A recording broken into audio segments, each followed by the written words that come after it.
the NFL regular season comes to a close, featuring big changes in the coaching cycle. Pete Carroll, one and done in Vegas. He's out as the Raiders head coach. The Raiders went 3-14 this year. They'll have the number 1 pick in the upcoming NFL draft. Jonathan Gannon's time with the Cardinals over as well. Gannon lasted 3 seasons in Arizona, never made the postseason. He went 3-15 against the NFC West. And Kevin Stefanski fired in Cleveland. In his 6 seasons, he led the Browns to their only 2 playoff appearances over the last 20 years, but also 2 last-place finishes. Here's owner Jimmy Haslam on the decision. Kevin did a lot of good things here over his time period with us. It was an extremely difficult decision we made. This guy. And I shouldn't say I have no doubt. I would be highly optimistic that Kevin will be a head coach again in the league. I don't think there was one breaking point. I think you got to look at the body of work, and sometimes it's just time for a change, so we felt like it was time for a change. Did you think the roster was good enough to win more games this year? You know, it's easy for me to say yes. So, yeah, I think it was good enough to win more games. Senior NFL insider Adam Schefter has been breaking stories all day long and joins us now. Schefter, so Stefanski may be out in Cleveland, but his name will be a hot one in these coaching searches. Yeah. What can you tell us about his future? Big Wizzy.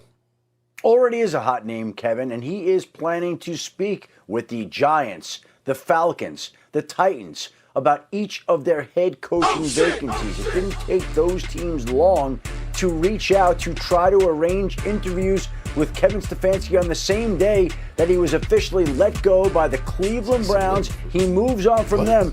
But Jimmy Haslam, the Browns owner's right.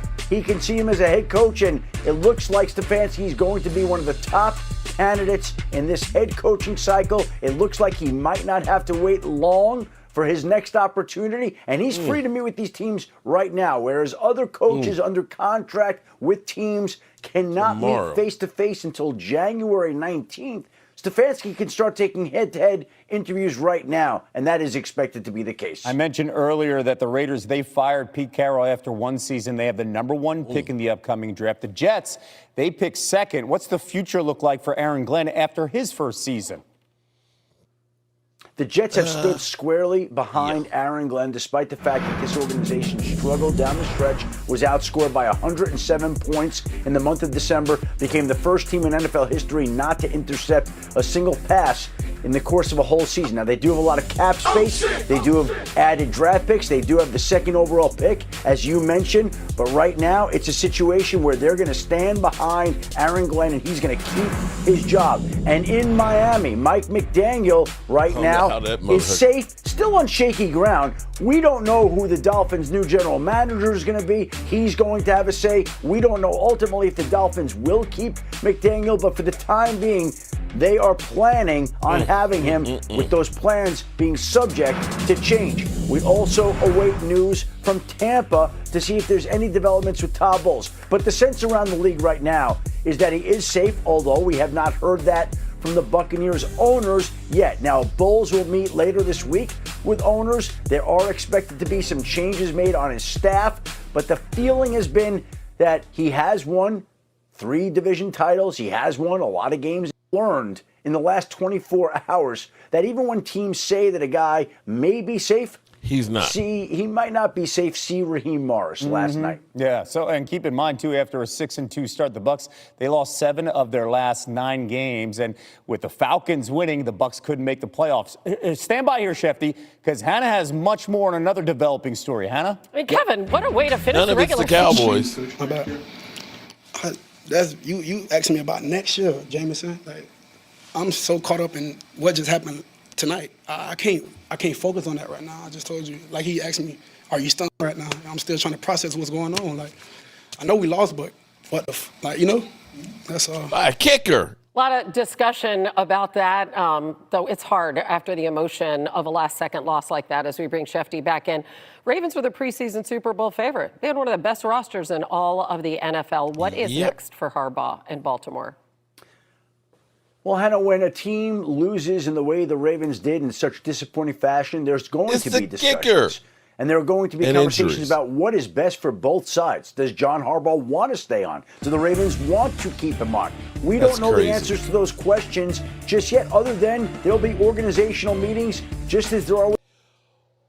Well, good evening, good people and Eagle and 49er fans. Mark Holmes here, and as always, I want to say thank you all for watching, commenting, subscribing, and being part of the Joe Boo Sports Report. Without you guys, as well as you ladies, you know that this literally does not work. Before we get knee-deep in it, let's take care of my good buddies from Sleeper. Sleeper is the #1 fantasy sports app.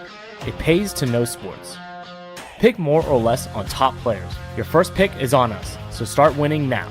Play in Texas, Georgia, Minnesota, and 27 more states. Pick anytime across all sports, pregame or live. Over 10 million players are already on Sleeper. Make your picks count. Score up to 1,000 times your cash. Join today. Get up to $100 credit using code JOBO. Call your shot on Sleeper. Download now.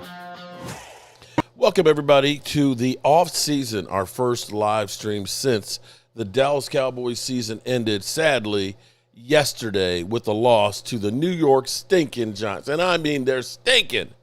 They're stinking and stupid, too, at the same time. They could have had the #1 pick in the draft. All they had to do was lose 2 freaking games. And unfortunately, or fortunately, I guess, they won one. But they can say they finally got a win over Dak Prescott since 2016. Oh, shit! Oh, shit! So as we sit here at 9:07 on Monday night, the dead man walking is still a Dallas Cowboy coach. Now, here's the thing that's right now. I want you to understand some things. Adam Schefter pointed out that Kevin Stefanski, who all of a sudden is a hot commodity, he became the fall guy for Deshaun Watson being the worst trade in the NFL history. Let's be clear here. The amount of money that they spent for Deshaun Watson it's insane. It's insane. I remember when people were saying, oh, my God, Cowboys fans were saying, we should go get Deshaun Watson. Dak is whack, man. He ain't a real quarterback like Deshaun Watson, man. And I remember him being 5th, they said, in passing that last year in Houston. And I said, as y'all talk about, they had 4 wins. They were garbage time yards. But no, nobody said anything about that. He goes to Cleveland, and, of course, all the dirty laundry came out, and they found out he can't play, at least not with the half-ass team that they had in Cleveland, although he did have Odell and Amari Cooper for wide receivers, but still couldn't stay on the field. And that fully $240 million contract that they've restructured and everything else, they're still paying on that and still have him. So Kevin Stefanski was hamstrung by that, and he never really had much good quarterback play except for Joe Flacco, who's about as old as dirt.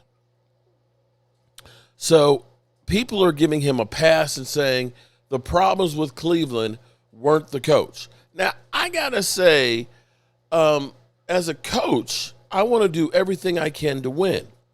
I want to try and make the players I have better. Granted, you may not have liked Sador, but it seemed like they were doing some things that didn't help him any. It's not like you had great quarterback play out there. Maybe Kevin Stefanski is just like Tyreek Hill, where he's like, yes, I've been released from this hellhole that I'm in. And he could go to another hellhole with the New York stinking Giants or the Atlanta Falcons.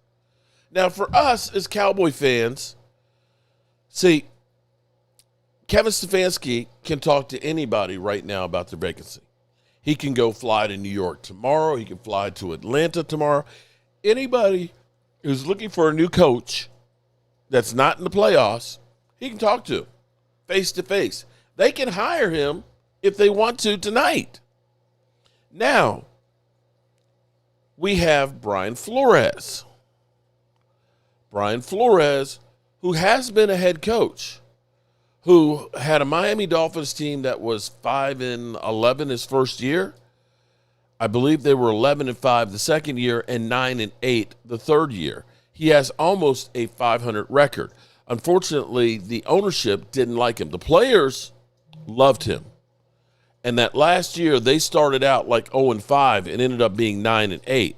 They were buying into him, and ownership said, no, bro, we want you to go ahead and tank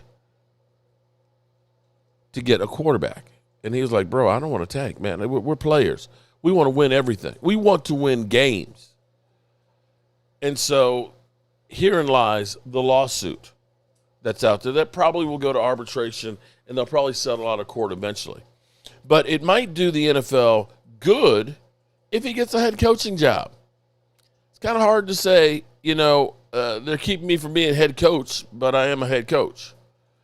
And so the problem for the Cowboys, if they're looking at him to be their their defensive coordinator, he may be the head coach of the Raiders.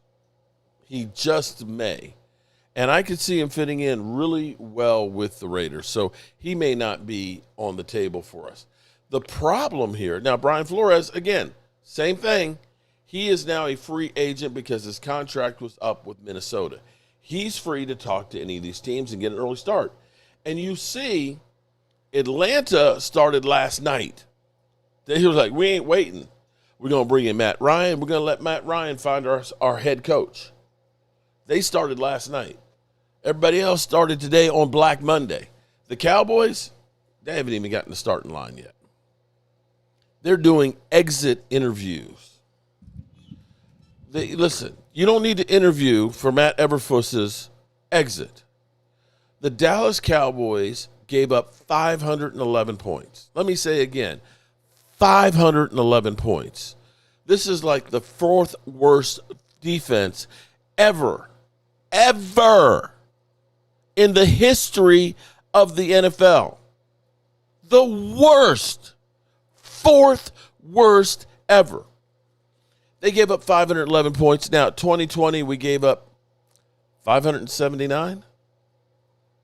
Now, granted, we have one more game than we did in 2020. So that's part of the numbers. But if you didn't like that defense, this one was worse. That's hard to believe. Big Spank Dog, Eberflus isn't going anywhere.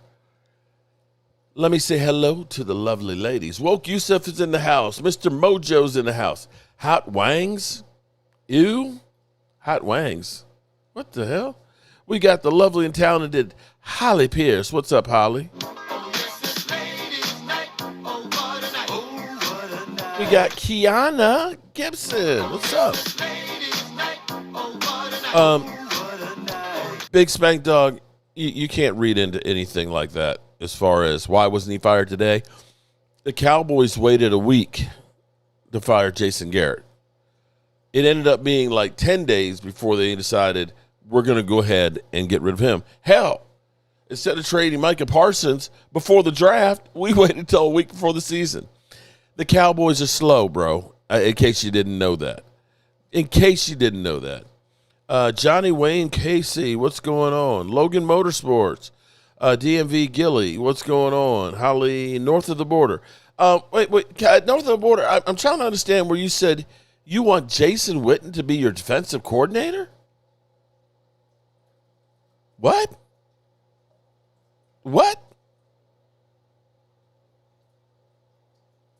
You do know he's up for the Hall of Fame as a tight end?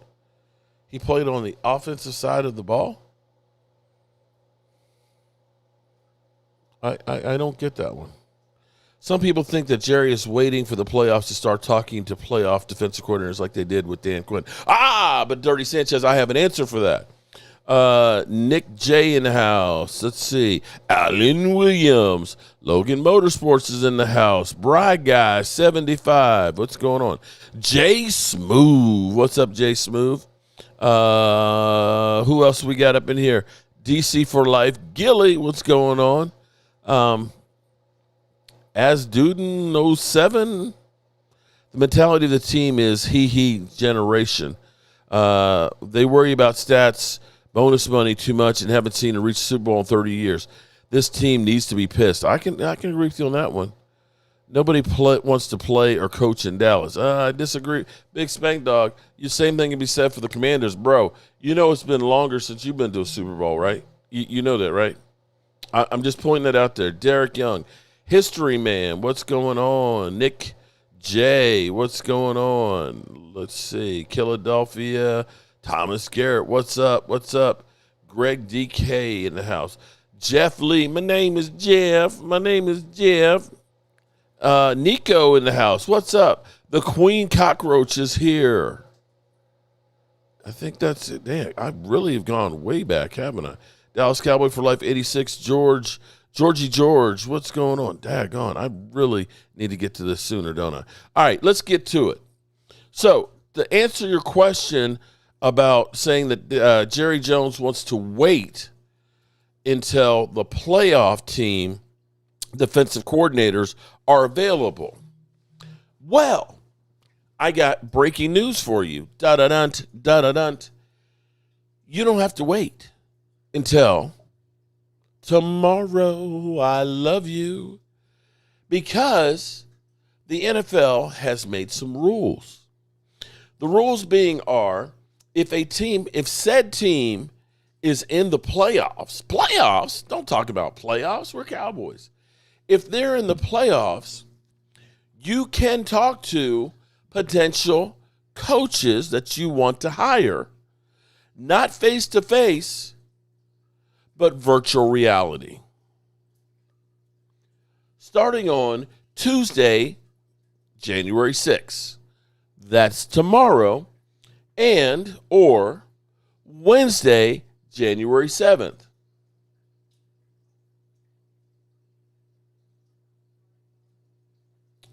So, you can also, head coach interviews can begin with candidates who's coached in Saturday or Sunday's game next week on the 13th. Head coaching interviews can begin with candidates who coached in Monday night's wildcard game on Wednesday the 7th. Okay? So, they can start talking. Interviews tomorrow. Interviews can begin with candidates whose teams did not make the playoffs or have a first-round bye if the interviewing club played Saturday, January 3rd. So you can start the process of talking to some of these coaches and things. Now, truth in advertising here, the Cowboys have been talking to coaches. We talked to Matt Eberflus before we actually hired our head coach. And they were talking to Mike McCarthy while Jason Garrett was still hired. So it is possible that they're already talking to some of these candidates that are out there. Why would they pick up the phone for Jerry? Here's the thing. I will say this much, Big Spank Dog. You may not like the Dallas Cowboys, but see, here's the thing about the Dallas Cowboys is you have the worst defense in football. You got nowhere to go but up. Nowhere to go but up. You will be in the spotlight, which means others will see you. Okay? The Cowboys know that they have to do something more on defense. Their offense, you have a great offense and a really great quarterback. And if you're a defensive coordinator, you look and you say, if I can turn that defense around, I got a good chance of maybe going to a Super Bowl and getting a head coaching job. That's the truth.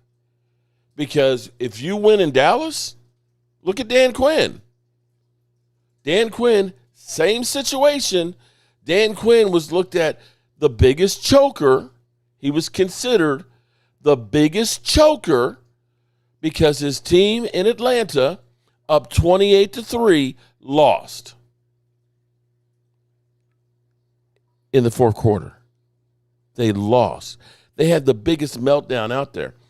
When he was hired, people were like, why are we hiring this guy's he's an idiot.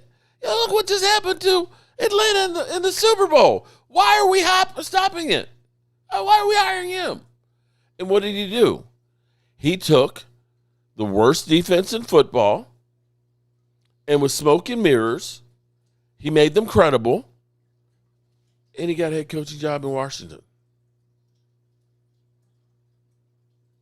Yo, bro, Big Spank Dog, come here. Let me smack you. I don't care what you say, especially a Big Spank Dog, especially since I don't think you've had a 4,000-yard quarterback. Have you ever had a 4,000-yard quarterback? That dude's had it 4 times. He's had a 37 TD season. He's had a 36 TD season. He's had a 30. and 4 seasons of over 4,000 yards. Get back to me when you've had a Washington quarterback that's done that shit. Actually, I tell you what, I hate bullshit. Chump-ass mother humpers that got swept by the Cowboys coming in here like they done something. Your team ain't done shit. Commanders or Redskin QBs. I bet you Mark Rippon's the last one that have thrown for 4,000 yards.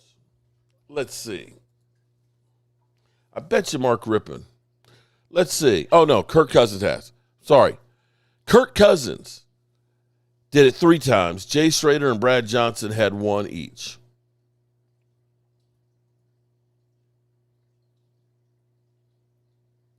And so, in totality, Big Stank Dog,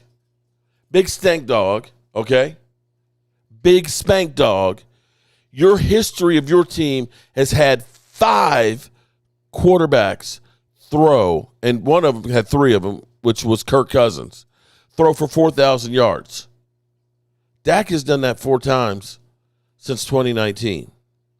So shut the fuck up. Because you know what? Your team's in worse case shape than I am. Mine is. You ain't got a whole lot of draft picks. You got the over-the-hill gang. That sucks. You got Prego, Debo Samuels. And you got Jalen Daniels, the little kid out there who can't stay healthy. So why don't you carry your ass on over with some more Commander content creators and go over there and cry together with them instead of coming over here trying to act like you done something and you ain't done shit. You ain't busted a grape. Great question. Dude, kiss my ass. Commanders are trash.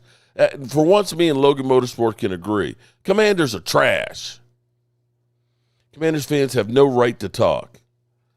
Caitlin in the house. What's up, Caitlin?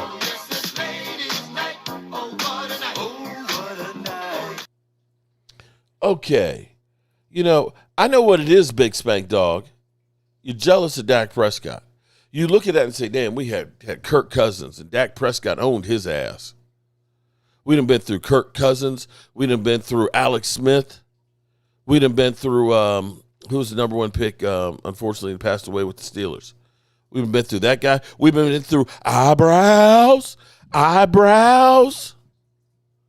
and all of these bums, and you think you got the nerve to come in here and talk about Dak Prescott? Bro, get a freaking grip. You're as bad as Momo, who's always in here talking, going from Cowboy Channel to Cowboy Channel to Cowboy Channel and telling you, I'll be right back. I got to go over to Game Time Brian's. Oh, man, I got to go to Lloyd's channel now. It's like, bro, Dwayne Haskins, thank you, Alan Williams. Bro, I thought you were a Commanders fan. Why is it you're living on nothing but Cowboy channels? Don't you want to learn about your own? I bet you don't know shit about your own team, except for hating on the Dallas Cowboys. Sick of that shit.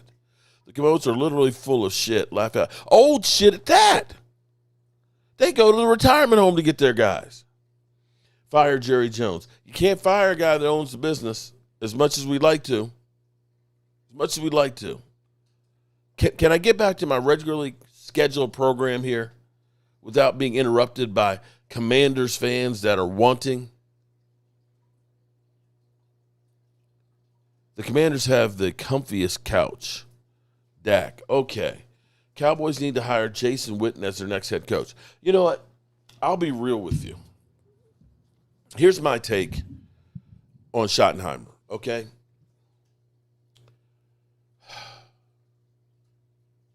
I like Brian Schottenheimer. I do.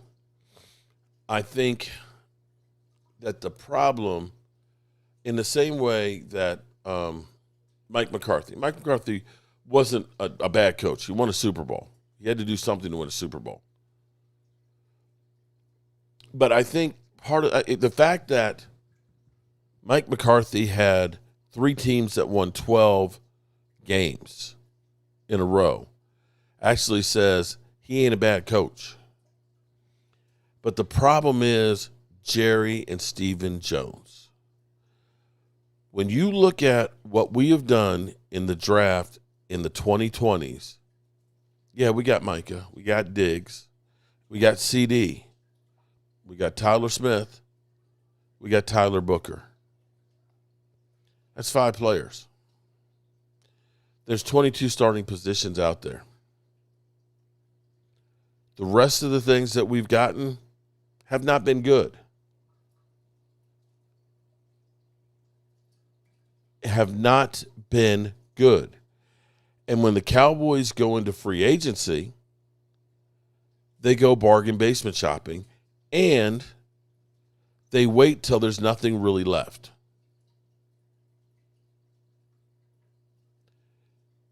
The Cowboys famously sign players in training camp and after training camp. And when they do, think about this. When you bring in an Anthony Barr in training camp to be a starting linebacker, he hasn't had training camp. Oh, and he's recovering from an ACL. Forgot about that. You can't expect him to hit the ground running. The Cowboys have to change what they're doing to get a different result. You can get it, and I know y'all will. I know everybody will blame Dak Prescott, and that's fine. You can do what you want to do. At the last I checked, here in America, you can say what you want to say and you can feel what you want to feel. I feel like you have to have everything together to win. You can't just be strong on one side of the ball and the absolute positive worst on the other. You got to have some luck. You got to get some calls. And even with all that happens, it's still not enough. Last I checked, Josh Allen ain't been to a Super Bowl, has he? Lamar Jackson? No? We've got to get this defense together. I'm glad Diggs is gone. He's garbage. Yeah, that was one that maybe they should have considered since the well was poisoned in the summer and all the stuff that was going. They should have just bit the bullet and just let him go. Because, see, here's the problem with the Cowboys' philosophy, the way I see it. Now, again, they got more money than I could ever even dream of. So, telling them that they got problems is kind of stupid. Because they can turn around and say, I'm rich, bitch! And they probably do. And anytime anybody tells them how stupid they are, they turn around and say, I'm rich, bitch! Because they are. Extremely rich. Richer than any franchise out there. So, trying to tell them you're doing things wrong, they're not going to listen. We're rich. But the problem is what we're doing right now with Matt Eberflus. Move on. Get it done.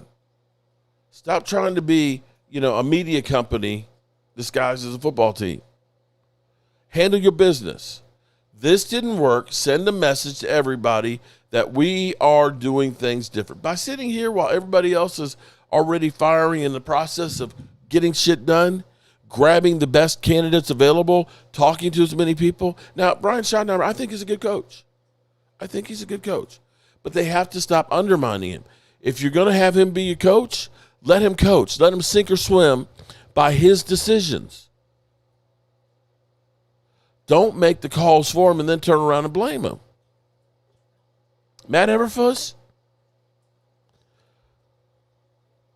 Damn, Mark, sounds like you're a little worried about my Commanders getting all worked up.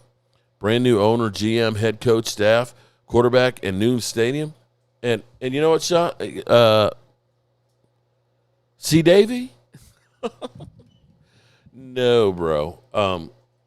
You may have all of those things. They have a saying that you can take the girl out the ghetto, but you can't take the ghetto out the girl.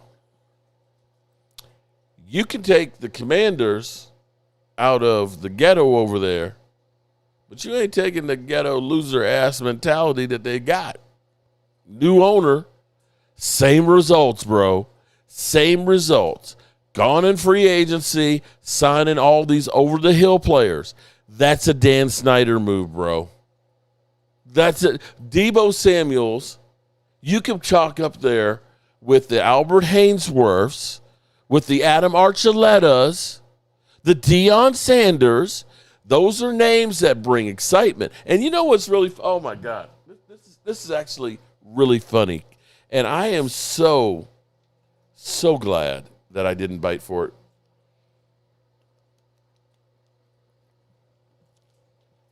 Excuse me. What's funny is I have a Commander ticket salesman. Whenever we've done tailgates, we always go through him. He gives us a good deal in a club section suites. Okay? Last year I didn't go because it was right after we had the game with Philadelphia. So I'm already in Philadelphia. And it was going to be 2 weeks later we were playing the Commanders. And I'm like, I can't spend the money and the time going to Dallas for that game and then turn around before Thanksgiving and do the Commanders game. So I decided not to do it. He called me. Now, the tickets we usually get are like $290, $300 for that section. He called me, and he said, this is over the summer. And he said, listen, the tickets are going fast, man. He said the tickets are going really, really fast. Sorry, excuse me. I belched a little bit there. He said the tickets, I can't hold them like I've done in the past, man. They're selling fast. After the season we just had, they're like hotcakes, man. And he said, unfortunately, they're going to go up. He said they're going to be about $390 a seat in the club section. And I said, yeah, it's on Christmas. He said, yeah, I know. And that's what's going to make it even more special because, you know, they're going to be in the playoff chase and everything's going to be good. It's going to be packed and everything else, and it'll be a meaningful game. And I was like, that's awful expensive there, $390. He's like, I'm telling you. He said, you got 3 weeks. He said, after that, he said, I can't guarantee nothing. Yeah. That was the feeling that they had, you know, because y'all were out there, oh, we got Deebo. And I said, Deebo had a great year in 2021. And since that time, he's done gone downhill. Oh, no, man. Deebo is great, man. Deebo, he going to be kicking y'all's ass, right?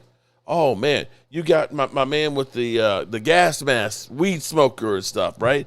Man, we got a great left tackle. Oh, Jalen Daniels. Oh, my God. You know, I was listening to Momo. I don't know where Momo is right now. Momo talking about he ain't going to I don't believe in a sophomore slump. He ain't having a sophomore slump. He going to be the best quarterback in football.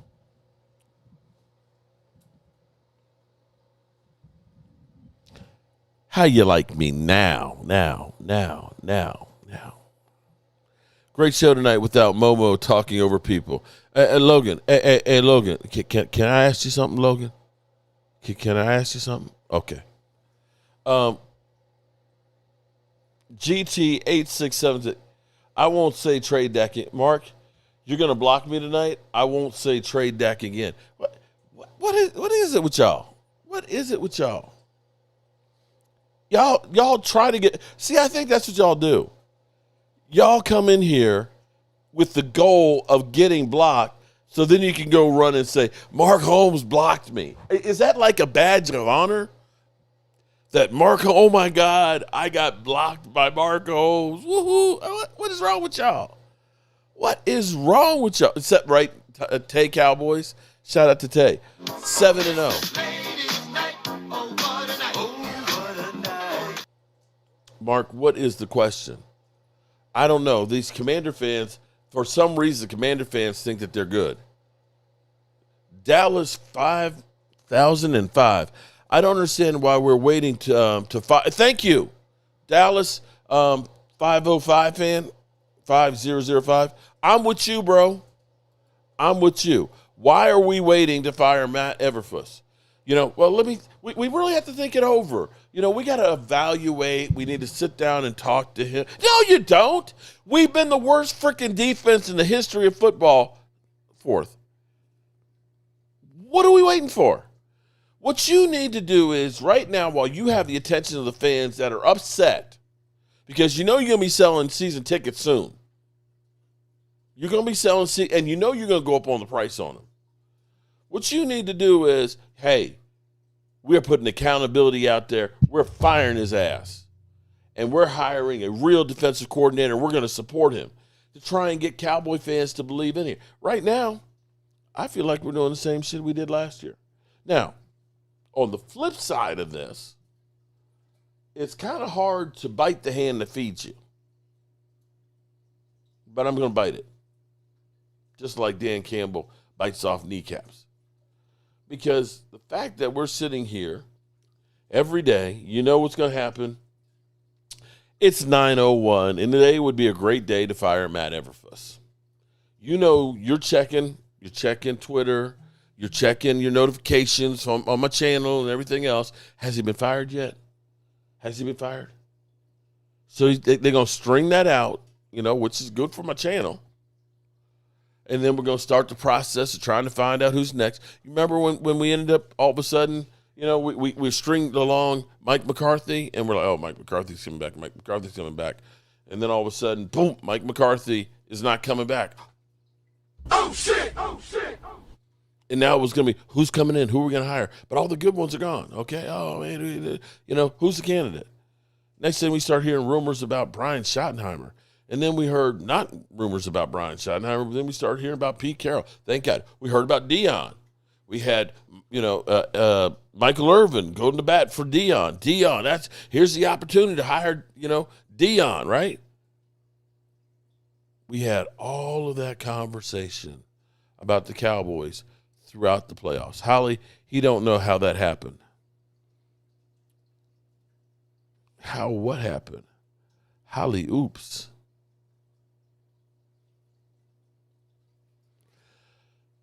Sean, we have the 5th most free agent money this year, and my team spends our money. Does yours? Well, Sean, I'm assuming you're a Commander fan, right? Yeah, you spent a lot of money last year. How'd that work out last year? I'm being serious. How did it work out for you last year, spending all the money? Do you know, this is a fact. Come here. This is a fact, okay? Don't let it out. But do you know that the New York Jets, since 2016, have spent more money in free agency than anybody else?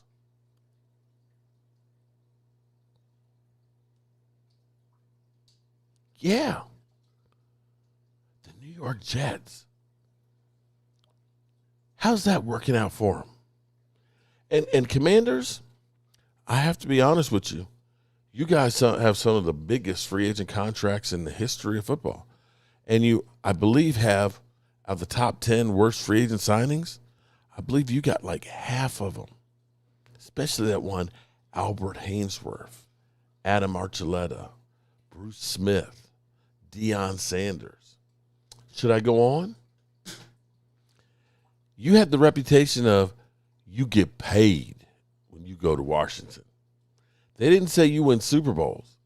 They said you get paid. So, Commander fans, I get it. Y'all ain't got much to cheer for either. I get it. Yet the Jets still suck, laugh out loud. Mark, they need you to talk in kindergartner language. Oh, shit. Okay. Y'all have the number one. You have the number one. We have the number one what? Well, we got your number. We got your number. I can say that much. As bad as our season has been, at least we kicked your teeth in twice. Jason, oh, yeah. You know what, Thomas? You're right. I forgot. Jason Taylor literally said at his Hall of Fame speech, "Thank you, Dan Snyder, for letting me steal money." Oh, shit. How did that free agent work out for you? So what merit did Dak get his? Snitching Eagles, laugh out loud. Okay. Well, I tell you what, how many quarterbacks have you had in the time of Dak Prescott? And I can guarantee, here's what I can tell you, Big Spank Dog. Okay. I bet you if you take all of the quarterbacks that you've had since 2016, okay? We're talking about the Kirk Cousins, the Alex Smiths, the eyebrows, the Dwayne Haskins, and the draft capital that you spent on them. I'm betting that Dak Prescott looks like a bargain in comparison to what you guys have. Tom, what? Somebody steal your dog? What happened, Big Spank Dog? Did somebody steal your dog? Thomas scared, bro. You mad? Laughing so hard yesterday, arguing with Momo.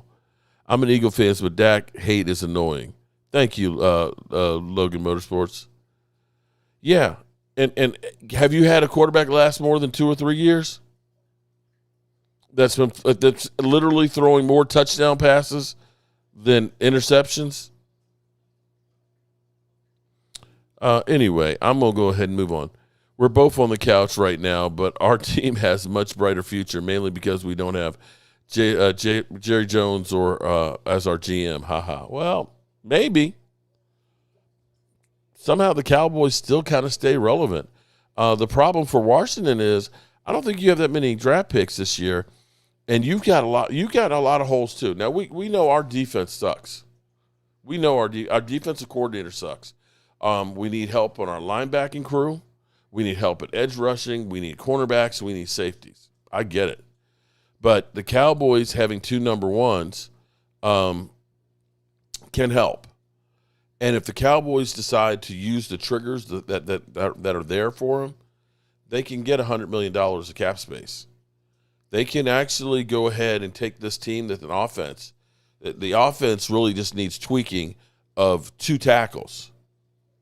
And it may be that what it might be is 1 tackle and 1 guard, because it may be Tyler Smith gets kicked out to tackle. He's having his exit meeting today where they're trying to get clarification on his role going forward. As he put it, he'll do what he has to do for the team, but you can tell he really does not want to be the left tackle. Dak got us percentage, the ranked offense. Commanders were just the middle of the road. So what's your argument, Commode Dog?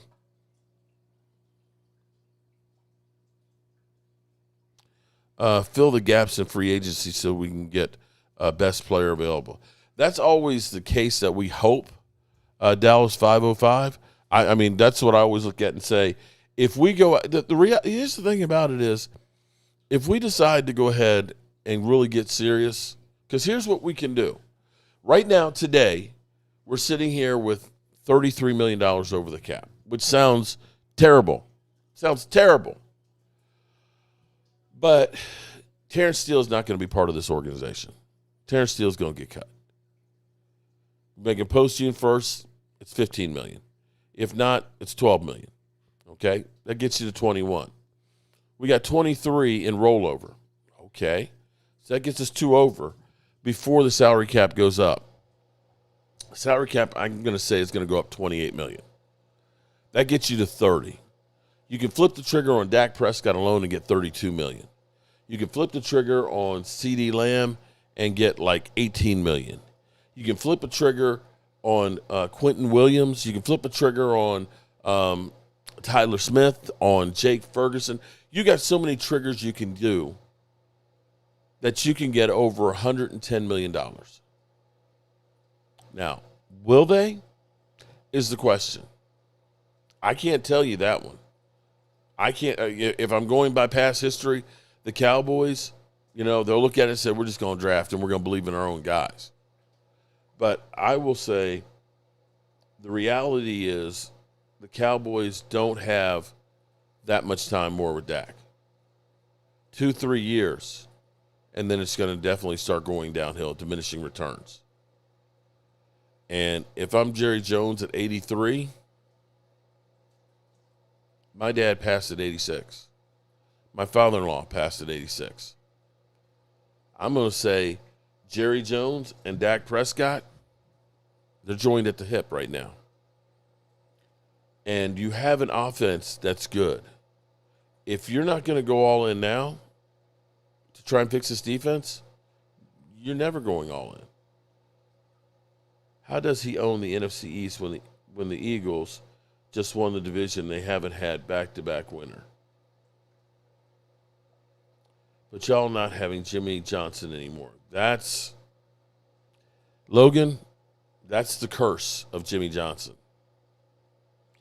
It seems like no matter what Jerry does, he can't seem to get over the hump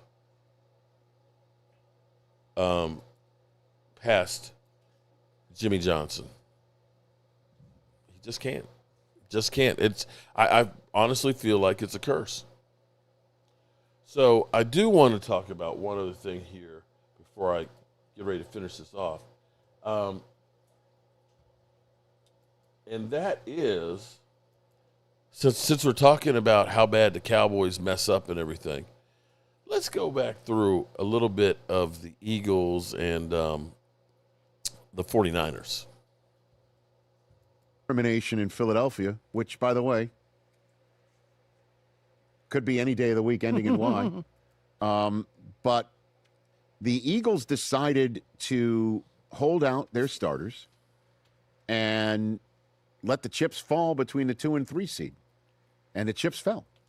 And sure enough, the other result that the Eagles needed in order for them to get the 2 seed with a win over the Commanders, who hadn't won in forever and a day, happened.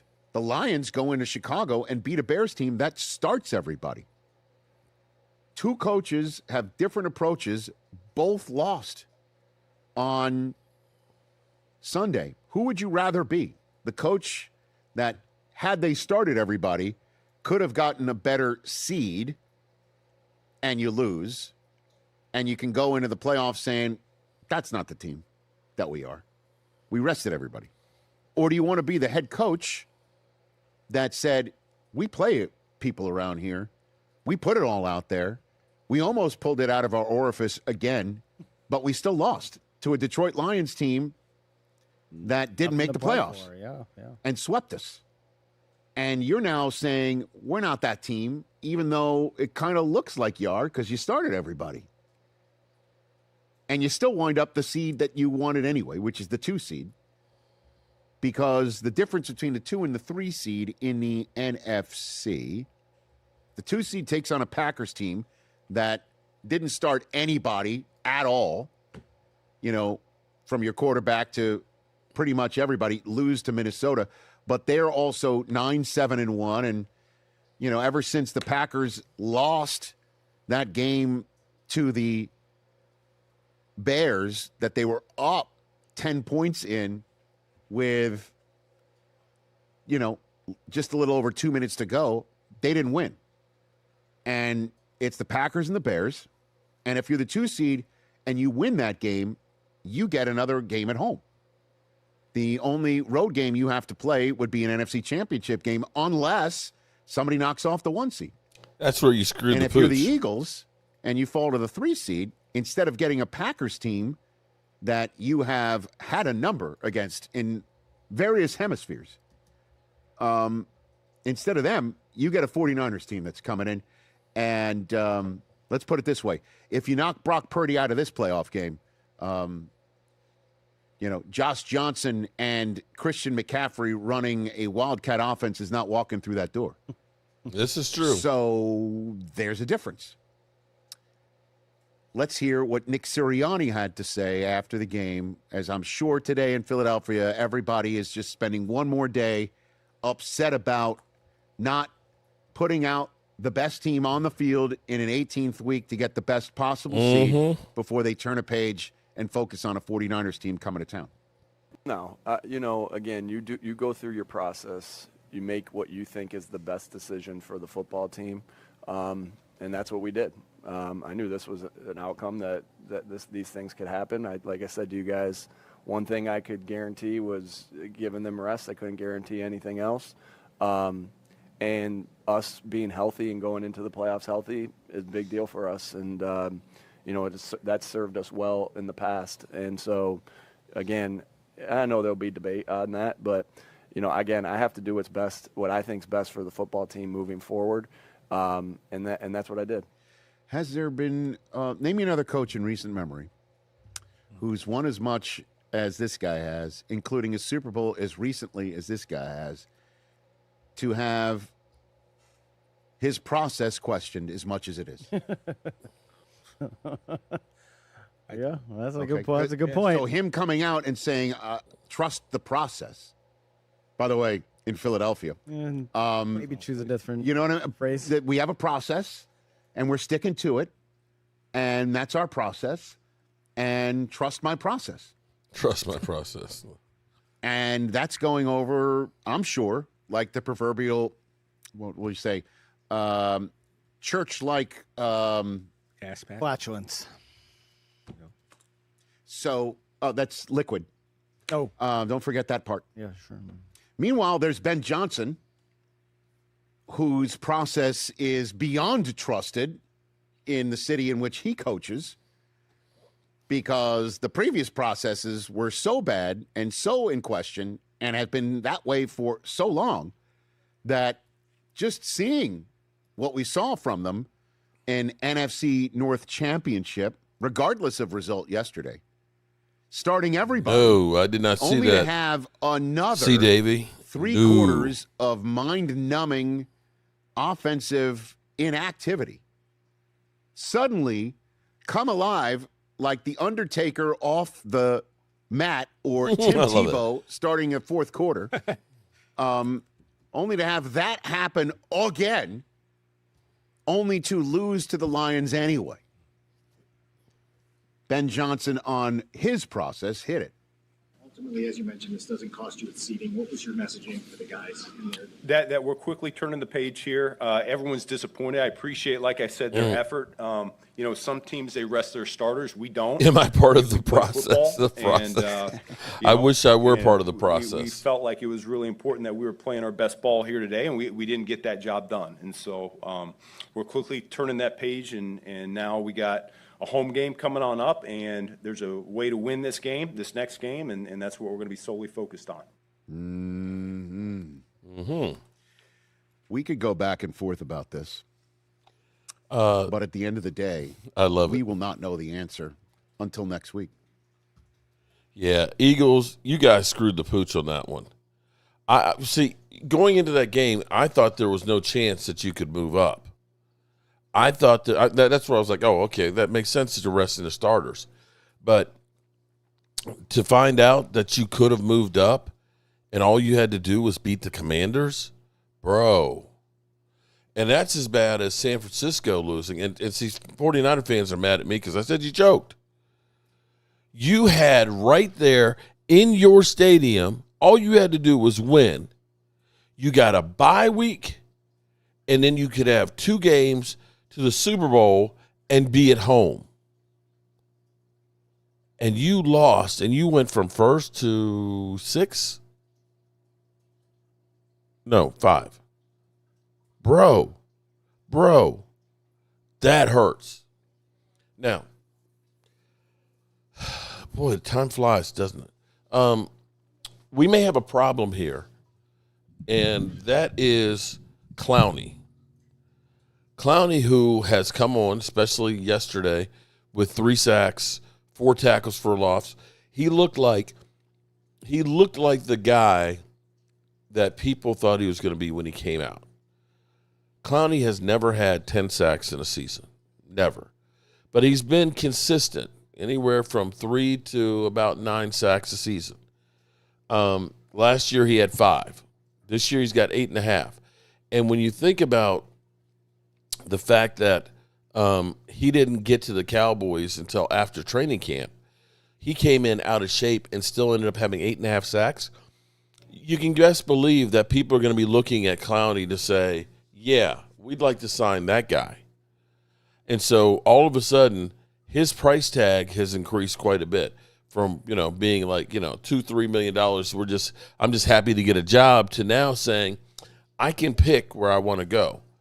It may be that he's going to get a contract. I would say you got to look at him and say he could get a contract like Dorrance Armstrong. And Dorrance Armstrong signed a 3-year, $33 million contract last year with Washington that was valued up to $45 million with 22 guaranteed. Yeah. You can look at it and say Javonte Williams with 1,200 yards. You may not think that that's good, but let me tell you how good that was. You do realize that Javonte Williams got more yards than any running back the Cowboys have had in the 2020s. The last time we had somebody over 1,200 yards was Zeke Elliott in 2019. And from that point on, he's gone downhill. He's going to cost you more money, and deservedly so. And I look at it from the standpoint of you don't typically play running backs after year 4 because that's usually when they start going downhill. However, I'm not sure we can really look at him as a 4-year running back because after he got hurt, he basically spent 3 years rehabbing and getting back on the field, so he didn't get a lot of wear and tear there. And you see him seemingly getting into his stride now. And, of course, there's George Pickens. I don't know that there's been a wide receiver, if he hits free agency, coming off of a 1,400-plus yard season and 9 TDs. George Pickens is going to cost some money. And if the Cowboys franchise tag him, it's going to be a hard number that's not going to help us any as far as being able to get other players. It will be a hard $28 million, and I think he's already said, I am not playing on the tag. So the Cowboys do have a lot of work to do on trying to keep some of the things that they have before they're going to be able to get the players that they need. They got a lot of work to do, and waiting to fire Eberflus is about the dumbest thing in there. Bro, Clowney is not it. 8.5 sacks, bro. Here's what I'm going to say to you. What I'm going to say to you as far as Clowney goes, I'm not looking for Clowney to be my starter. I'm looking at Clowney to be a role player, a pass rush specialist, because he was the best. He was one of the better. He was the best edge rusher we had all season. He had 8.5. Dennis Houston, I believe, had 4.5. Donovan EZ had 2. We didn't get a lot of production. Now, if Donovan EZ takes a step next year, that's great. And if you go out and make a move for Max Crosby and you have Clowney as a rotational guy, then hey, yeah, that's a good move. Greg says, make sure y'all hit the like button. Please make sure you hit the like button. I would accept Clowney didn't show up. Oh, I would. He's the only one that showed up yesterday. Eberflus is going nowhere. Jerry will extend his ass. No, he won't. If Clowney is your best defensive player, you guys got problems. I didn't say he was our. Hold on, Bobby. I didn't say he was our best defensive player. I didn't. Where did I say he's our best? He's our best. He was our best edge rusher, and I'm hoping that we'll have better than him next year. But you can't have just the best one player and nobody else. Quentin Williams is definitely our best player on defense.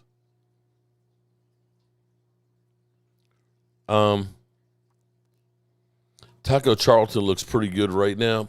Okay. Tag and trade Pickens is also a choice of no contract. Yeah, I hear you on that one, no face cowboy, but bro, here's what I'm going to say to getting rid of George Pickens. Noah Brown, Michael Gallup, Brandon Cooks. You realize if you put the three of them together and the production that they did each for us of the last 3 years, bro, you barely get over the 1,400 yards that George Pickens had this year. All righty, good people. It's back to the off season. We go back to Monday and Fridays, 9 o'clock live streams. Saturday members chat at 5 o'clock. And I guess I'll still be doing the Walk of Shame on the Dan Saleo Show on Wednesdays at 4:30. All we got is hope of the Cowboys doing something big. And if they do or don't, we'll be here for it. I appreciate everybody and welcome everybody to the couch for the Dallas Cowboys. You ain't got to go home, but you got to get the hell up out of here. Turn out the lights, the party's over. They say that all good things must end. Call it a night, the party's over. And tomorrow and next year, start